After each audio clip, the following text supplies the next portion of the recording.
Hi there, this is part 2 of what will probably be a 3-part tale. If you haven't checked out the cult of Hassan Isaba first, go back, check it out now. We'll be waiting. If you have, then welcome back. Now, to unravel this part of a tale, we needs must flash forward 96 years, then work back a ways. We left off in 1124. Hassan Isaba had built a fiercely autonomous state in the north of Persia. In doing so, he arranged for the blood-soaked murders of close to 50 high-ranking Persians who had called for his destruction. On his way out, Hassan sued for peace in the only way he knew how. An assassin close to the Sultan stuck a dagger deep into the Sultan's floor, next to his bed, while he slept.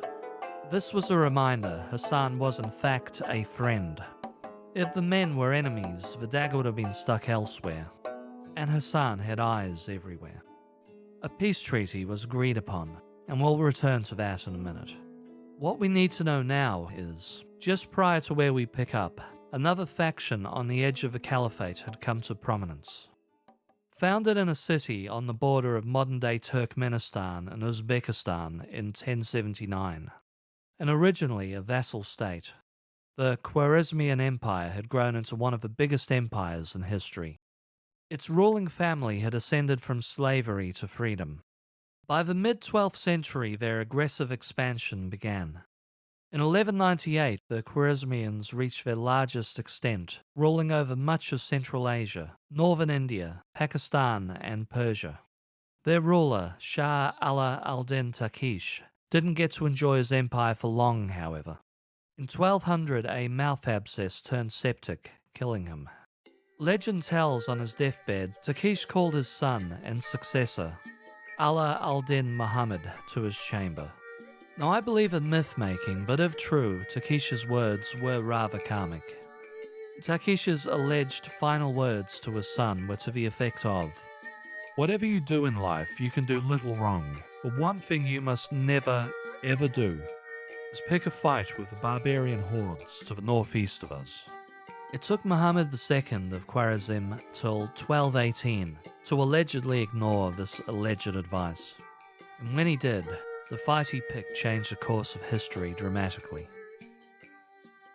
The Mongols, those steppe barbarians, were an empire on the rise by 1218. And we'll be on that topic forever if I go into too much detail. But in short, for centuries the Chinese empires had the measure of the steppe people. Recognizing how dangerous they were, they paid certain tribes protection money to leave them be, while helping foster intertribal rivalries among the others. The Mongols lived far north on the steppe, on less fertile land. They enjoyed no Chinese largesse.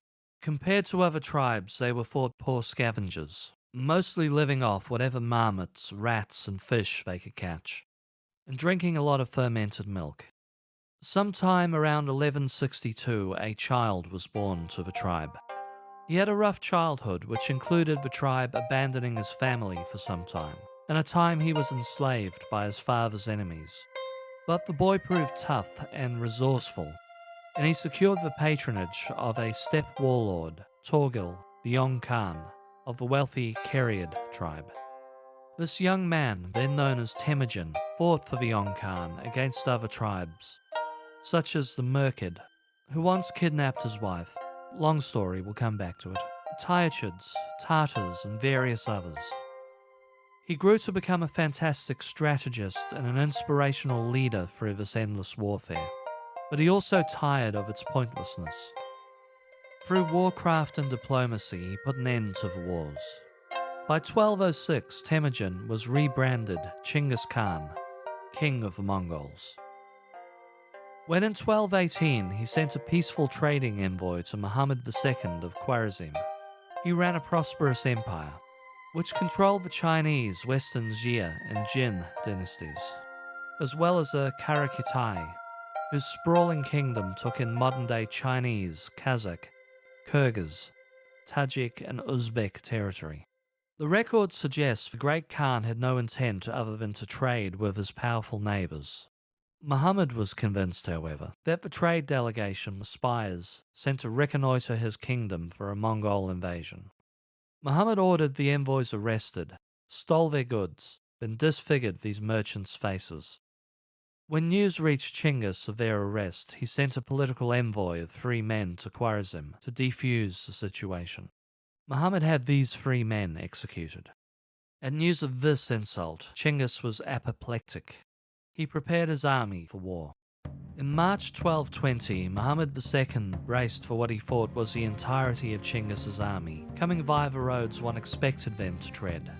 Little did he realize he was watching the B-team. Chinggis was already within striking distance of the oasis city of Bukhara. He'd marched several thousand men for 2,000 miles through the Kizilkum Desert, a vast, inhospitable hellscape, frequented by a handful of nomads, several Russian tortoise, and far too many 6-foot-long monitor lizards. Nobody believed an army could survive in this desert, so nobody was looking for them. Now the Bukharans must have been comforted a little by the fact that they were inside a well-stocked, well-fortified city. Steppe barbarians, however deadly in battle, never carried siege engines. It is true, Chinggis and his men arrived with very little. They even lived off the meagre pickings of the desert so as not to be slowed down by a supply train. The Mongols took their time. They set up camp. They cut down a small forest to construct siege engines, ladders, trebuchets, and catapults. They gave the people an ultimatum. Open the city gates to us and we will treat you favorably. Fight and we will show you no mercy. Bukhara chose to defend their city. Well, at least they made a half-hearted effort to. After 3 days of raining hellfire and thunder upon the city, the bulk of the 20,000 defenders attempted to flee, although one source I've read claimed that they charged towards, not away from, the Mongols. Whatever the case, they were butchered. The Mongols then stormed the city. A large contingent of soldiers who didn't charge or flee their attackers had set up in the citadel in the heart of the city. They managed to hold their attackers at bay for 2 weeks before the Mongol siege engines broke them. The 280 wealthiest men in the city were rounded up and ordered to show Chinggis's men where they buried their treasure. The pillage and eventual burning of the city began. Chinggis Khan, a man who was never known before to have actually entered a city, in his many battles, once won, he'd leave it to his generals to handle the looting and burning, did enter Bukhara. He had a message for the survivors. O people, know that you have committed great sins, and that the great ones amongst you have committed these sins. If you ask me what proof I have of these words, I say it is because I am the punishment of God. If you had not committed great sins, God would not have sent a punishment like me upon you. The punishment of God was upon the caliphate as city after city fell. Those who surrendered were made vassals of the Mongol Empire. Those who put up a fight were wiped from the face of the earth. Muhammad II of Khwarezm fled to an island in the Caspian Sea, where he died of pleurisy weeks after his arrival. We'll come to what this meant for the assassins in a moment. Now back to where we left off. Peace was short-lived for the Ismaili. The Sultan that Hassan-i-Sabbah had so terrified died in 1126. His replacement, Sultan Sanjar, immediately sent an army into assassin territory, with orders to kill all Ismaili they came across. The Sultan was not particularly anti-assassin, but he had a vizier, Mu'in al-Din Kashi, who particularly detested them. The invasion failed in its ultimate objective, but did lead to the massacre of 2 villages, Taz and Tarathith. The assassins took revenge the way they best knew. On March 16, 1127, the vizier called on 2 of his most trusted servants. The Sultan's birthday was coming up, and he needed to know which 2 of his prized horses should he gift him. The servants were, you guessed it, assassins, who proceeded to murder the living daylights out of Mu'in al-Din Kashi. By 1129, the Ismaili actually gaining territory, Mahmud, the Sultan of Isfahan, called for peace. Regional rulers passed on, leading to power vacuums in the regions surrounding the Ismaili, leading to civil conflicts among the Sunni. In 1139, the Caliph of Baghdad, himself embroiled in the war, was captured by a sultan named Masud. Moving his captive to the city of Maraga, it appears the sultan had every intention of keeping the Caliph alive. Nobody expected a group of assassins would be capable of entering the compound and stabbing the Caliph to death. They did, publicly celebrating the hit for a week afterwards. As a rule, however, there were fewer assassinations under Hassan's successor, Kia Burgos Umid, who would have preferred a peaceful existence. He passed in 1138, passing the mantle to his son Muhammad. Muhammad's reign saw just 14 assassinations, including another caliph. Of interest, a sultan named Daoud, murdered in 1143. His death, it was claimed, was on behalf of the ruler of Mosul. It was also curious the killing was carried out not by Persian assassins but by Syrians. Under father, then son, the assassins were generally far more concerned with the governance of their own people. They took to sending out missionaries to Syria, Georgia, and modern-day Afghanistan. Waves of violence against the Ismaili did continue from time to time, however.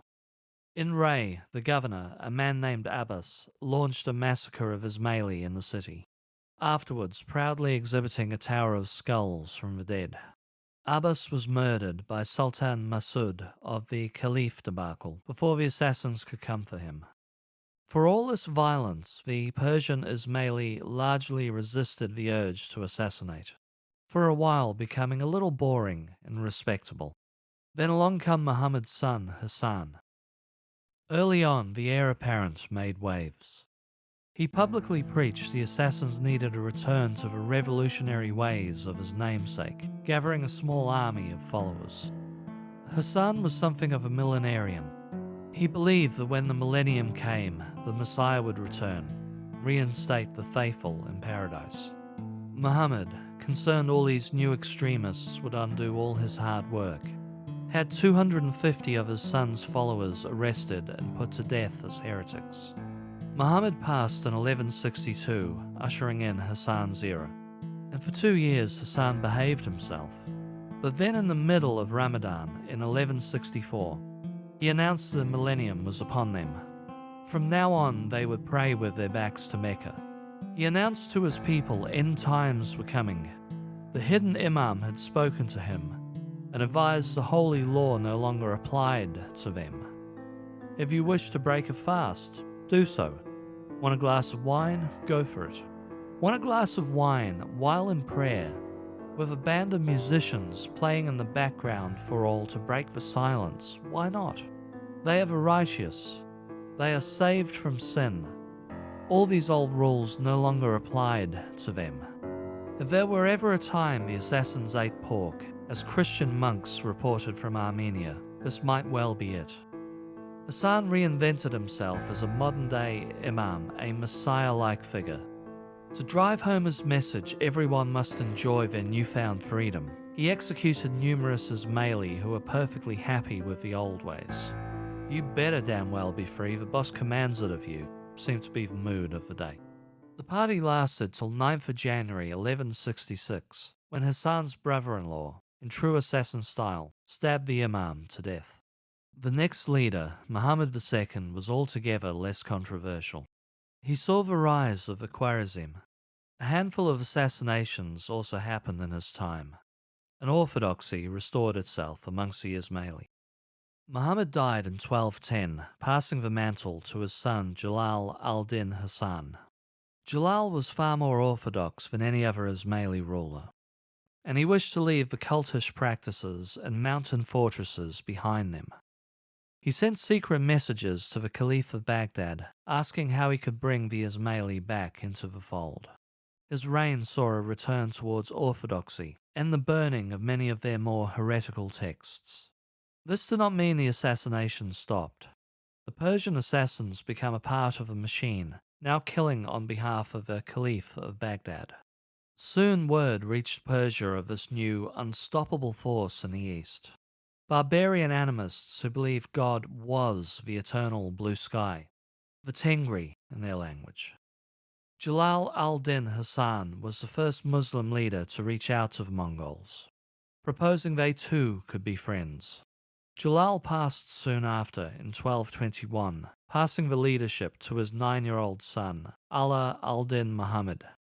During his reign, the assassins picked up land lost by the rapidly crumbling Khwarezmian Empire and sent missionaries off to India. Allah's behavior, in turns cruel and eccentric or depressed and heavily intoxicated, led to his assassination in 1255. At this point, others worried his erratic behavior was drawing bad attention from the Mongols, and nobody wanted the punishment of God banging at the fortress door. His son, Rukn al-Din, took over, which leads us to the assassins' inevitable conflict with the Mongols. Back to the Mongol invasion. Under Chinggis, the Mongol army conquered wherever they went. They methodically took over all the major Central Asian cities. Samarkand, Balkh, Marv, and Nishapur all ceded to them sooner or later. Chinggis also controlled East Persia by the time of his passing in 1227. Everything went on hold for a few years, as often happened when a Khan died. Leaders would return to Mongolia to mourn, then call for a meeting, a Hurultai, to decide a new leader. Chinggis's son Ögedei ascended to the position and ordered the invasion to continue in 1230. In 1238, what was left of the Khwarezmian Empire, alongside the assassins, sent out envoys as far afield as China and England, begging for assistance. By 1240, most of Persia was under Mongol control, and the Great Khan turned towards Georgia, Armenia, and Mesopotamia. Dying Khan slowed the Mongol progress yet again, when Ögedei passed in 1241. Eastern Europe, Korea, and the assassins must have all breathed a huge sigh of relief at the sudden cessation of war. The following decade saw a few stops and starts. In 1246, the assassins sent an envoy to the coronation of Ögedei's son, Goyek, and they were not warmly received. 1253, the Great Khan was Chinggis's grandson, Mongke.